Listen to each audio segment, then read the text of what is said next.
Hi guys, it's Dream, and today I'm going to show you how to use the anchor feature on Funimate.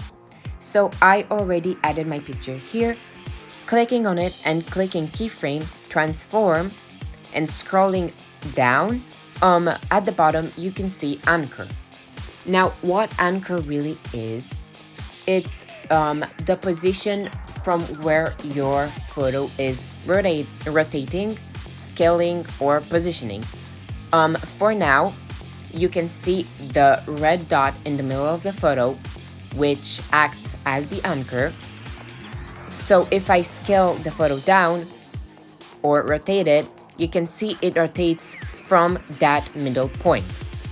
Now if I get it back up and scroll at the bottom and change the anchor, for example, let's say to the right side, so scrolling like this and moving the anchor.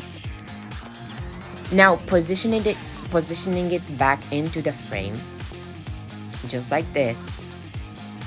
You can see now the red dot is on the right side.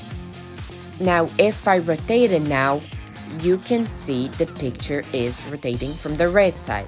So it's no longer rotating from the center of the picture because the anchor is now placed on the right side. So it rotates like this, and it opens a lot of new transitions. You can do so many kind of different rotations with this, and even the scaling is made from that anchor point. So you can see it scales based on the anchor point. For example, I'm just gonna do a quick rotation transition, adding keyframes, one at the end, one at the beginning, and just rotate it. Adding a quick mid-graph. You can see it rotates only from that certain point. Just like this. Anchor points can be really helpful. I can also set it, for example, on another side. Also, you can set the anchor point by just dragging the picture, but make sure you have anchor selected at the bottom, just like this, like you tap it and then you can move the anchor. So like I can move it to the left side and position my picture back into the frame.